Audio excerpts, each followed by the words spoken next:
It is spooky season. The Halloween season is well and truly upon us.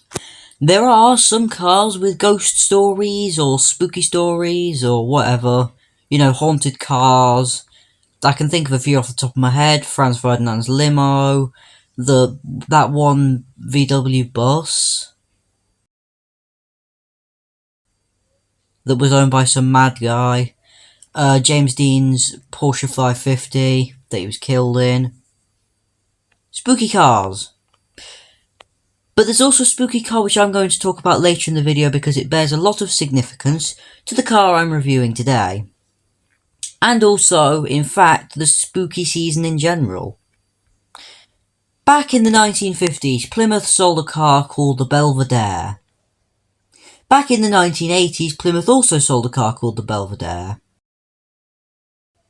Yeah, Plymouth had been selling the Belvedere for quite a long time. Nearly 40-year production run. Really good. But Plymouth also made a sportier version of it. Called the Fury. And that is the car I am driving today. It is absolutely your stereotypical big old American car. You can see the accent lines, you can see the big plush interior with the thin wheel, and actually it's quite an intricate wheel. Again, very American 1950s. Oh, I like the interior. Please go back to the zoomed out camera. You can also see the big fins and the white roof. Pretty much your typical American luxury barge.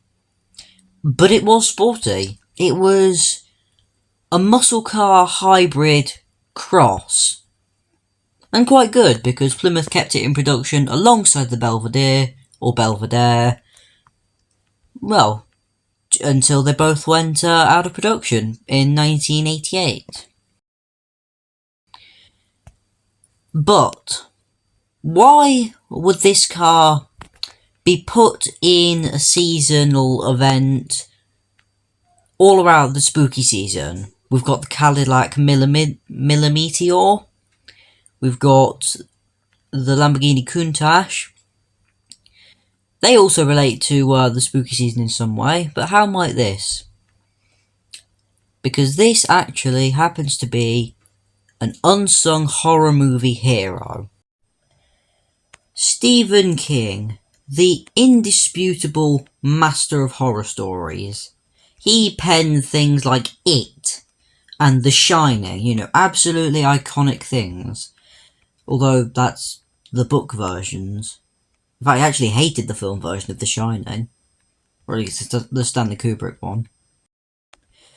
Anyway, another of his, I wouldn't say lesser known, but just lesser revered stories was Christine.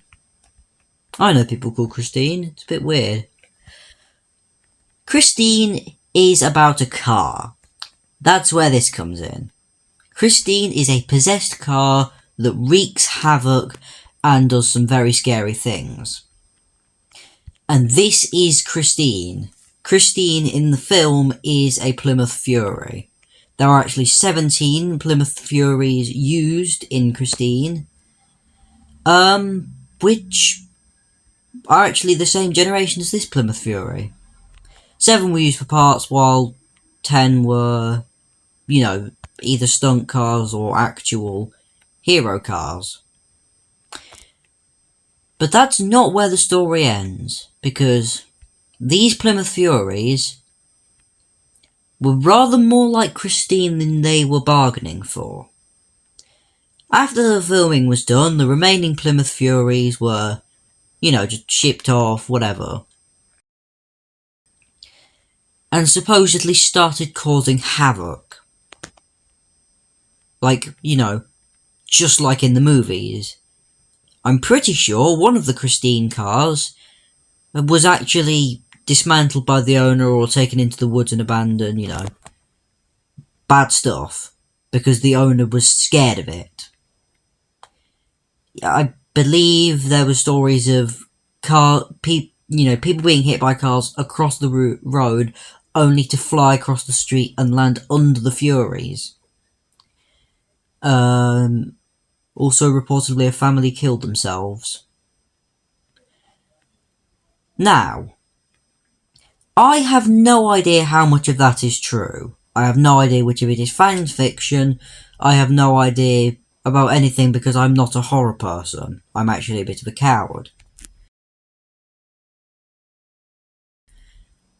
But it is all to do with this car, so surely if the people are buzzing so much about it, that's quite important. And definitely cements this as a real unsung movie hero. I'm a classic car fan, as you all know. But classic cars are usually in games not too fast. This one's different. It's a 5-speed box that accelerates really well. Oh wait, no, it's not a 5-speed, it's a 4-speed. But it's because it's less gears and longer gears that it means it's not slow. Like, you know, the Lexus LC500 and CDT, 10 gears. Slow. This far outstrips it. It is very, very quick.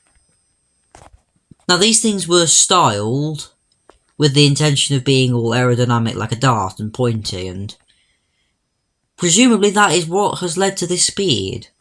Oh, and the devs deciding on some variables in the coding.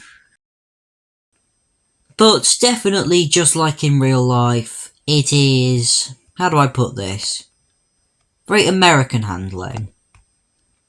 It feels quite heavy in the corners, but because it's not a outright muscle car, it's a muscle car, luxury car hybrid, it does mean that suspension is soft. In fact, this car does something interesting.